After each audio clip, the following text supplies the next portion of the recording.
Bonjour et bienvenue sur la chaîne Zone Bourse. Ça y est, c'est confirmé, l'introduction en bourse de la FDJ, la Française des Jeux, aura lieu le 7 novembre 2019.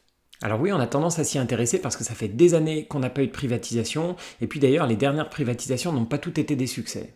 Alors ce qu'on sait aujourd'hui, c'est que la part de l'État va passer de 72% à 20% du capital, et que la période de souscription va durer du 7 novembre au 20 novembre. Alors dans l'interview qu'a fait Bruno Le Maire, il précise bien qu'ils vont essayer de maximiser l'actionnariat particulier en offrant des cadeaux, on va dire, du type une décote de 2% ou bien une action gratuite pour 10 achetés si on les conserve plus de 18 mois.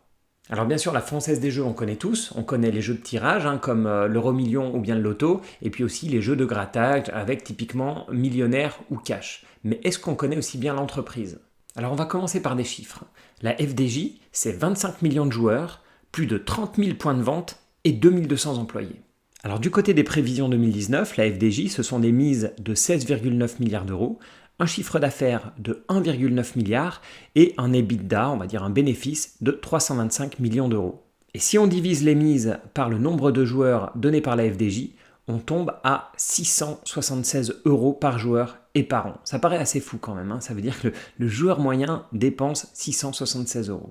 Du côté de la répartition du chiffre d'affaires, donc on a le gros du gâteau qui est représenté par la loterie, donc soit les jeux de tirage ou de grattage, pour 79% du chiffre d'affaires. Ensuite, on a 19% pour les paris sportifs et puis 2% pour les autres activités de la FDJ. Alors si on regarde maintenant du côté de la croissance, on a une croissance pour les 9 premiers mois de 2019 qui est aux alentours de 8%. La FDJ estime avoir une croissance 2020 aux alentours de 5%, notamment grâce à l'euro 2020, et elle estime que pour les années suivantes et d'ici 2025, elle va rester dans une fourchette de croissance de entre 3 et 4% par an. Et du côté de la marge, on va avoir une marge qui va rester comme aujourd'hui aux alentours de 19-20%.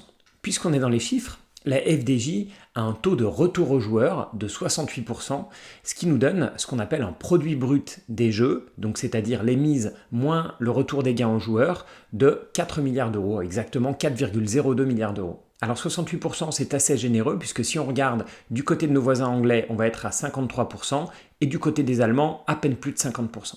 Alors ensuite, de ces 4 milliards d'euros, on retranche la contribution aux finances publiques qui est de 2,62 milliards d'euros pour avoir finalement un produit net des jeux qui est de 1,4 milliard, c'est-à-dire 11,2% des mises. Et oui, parce qu'une des particularités de ce business spécial qui est le business des jeux, c'est que l'État ne fait pas payer uniquement un impôt standard sur le bénéfice comme toutes les autres entreprises, mais aussi un impôt sur le chiffre d'affaires. Alors d'où vient la croissance de la FDJ?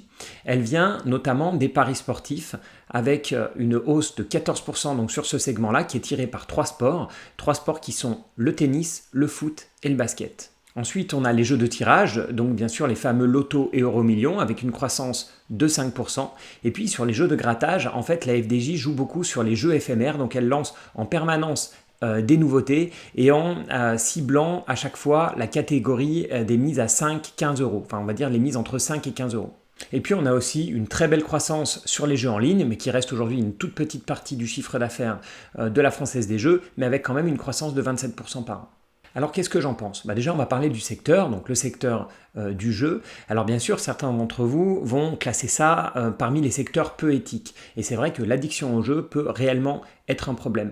Mais pour moi, l'addiction au jeu, elle est principalement importante du côté des casinos, donc tout ce qui est jeux de table, machines à sous, et aussi du côté de certains jeux en ligne, donc typiquement le poker. Et pour moi, je ne dis pas qu'il n'y a pas d'addiction du côté de la Française des Jeux, bien sûr il y en a, mais pour moi c'est bien moins important que dans d'autres parties de ce secteur du jeu. Alors ce que je retiens surtout, c'est que la FDJ, c'est une entreprise qui est extrêmement défensive et surtout, elle a quelque chose qui est quand même incroyable encore de nos jours, c'est qu'elle a un monopole qui lui est donné par l'État, monopole qui joue à la fois sur les jeux de loterie, donc tout ce qui est tirage et grattage, mais aussi sur tout ce qui est paris sportifs vendus en point de vente, grâce à une concession de 25 ans qui lui est donnée par l'État. Historiquement, elle a toujours eu ce monopole, mais il est maintenant reconduit tous les 25 ans par une concession. Alors c'est la deuxième loterie en Europe et la quatrième loterie mondiale. Et ce qui est vraiment incroyable, c'est que ce produit brut des jeux, il est très peu dépendant de la conjoncture, même si on avait vu une petite baisse après la crise de 2008.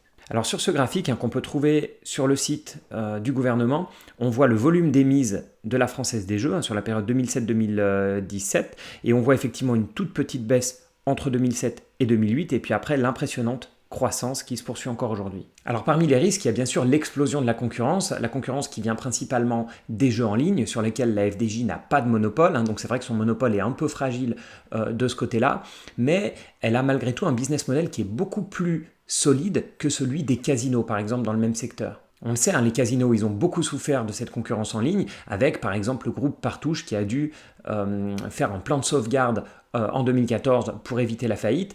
Mais si on regarde les chiffres maintenant des casinos, sur la période donc 2000-2016, et notamment la période 2007-2017 qu'on a déjà vu à l'écran avec la FDJ, on voit qu'il y en a vraiment un secteur qui est beaucoup plus sensible à la conjoncture et qui souffre beaucoup plus de la concurrence des jeux en ligne. Et on voit que les jeux de table, par exemple, ont énormément souffert pendant la période, on va dire 2000-2006, et les machines à sous ont beaucoup souffert sur la période 2007 jusqu'à 2016. Donc bien sûr, quand on cumule les deux, on s'aperçoit que ça suit énormément la partie machine à sous parce que c'est celle qui génère de très loin le plus gros chiffre d'affaires. Et donc, on n'a pas du tout les mêmes chiffres et la même stabilité sur le business de la FDJ qui est, comme je l'ai dit, beaucoup plus stable, beaucoup plus rentable et beaucoup plus solide. Donc oui, en termes de business model, je pense qu'il y a assez peu de risques à investir et à souscrire dans cette introduction en bourse. Comme je l'ai dit, c'est vraiment extrêmement rentable et solide. Et d'autant plus que, vu que le gouvernement veut avoir un maximum d'actionnaires particuliers, ils vont devoir avoir une certaine stabilité au niveau de la réglementation et ils ne vont pas pouvoir avoir une réglementation qui sera trop dure envers la FDJ au cours des prochaines années. Après, bien sûr, comme toute introduction en bourse, ce qui va être clé, c'est la valorisation qui va être utilisée pour l'introduction en bourse. À quel prix est-ce que la FDJ va être mise en bourse, puisque l'État fait ça pour renflouer ses caisses. Donc tout ce qui va dans les caisses de l'État ne va pas dans la poche de l'actionnaire, et inversement. Et puis ça, c'est le premier point, la valorisation, et ensuite qu'on ait une clarification sur les cadeaux qui vont être faits aux particuliers, donc notamment les 2% de décote et une action gratuite pour 10 détenus au-delà de 18 mois de détention. On va en savoir un peu plus dans les prochains jours, vu que le dossier va être présenté à l'AMF, à l'autorité des marchés financiers, et suite à ça, il y aura une conférence de presse du PDG suivie par une réunion d'analystes. Et c'est là où on devrait avoir tous les détails sur cette introduction. Merci beaucoup d'avoir regardé cette vidéo jusqu'au bout. N'oubliez pas de liker, de vous abonner et de commenter. Dites-moi ce que vous pensez de la FDJ, de son business model ou bien du secteur des jeux en général, soit sur le site Zone Bourse, soit sur la chaîne YouTube. Et moi, je vous dis merci beaucoup et à bientôt.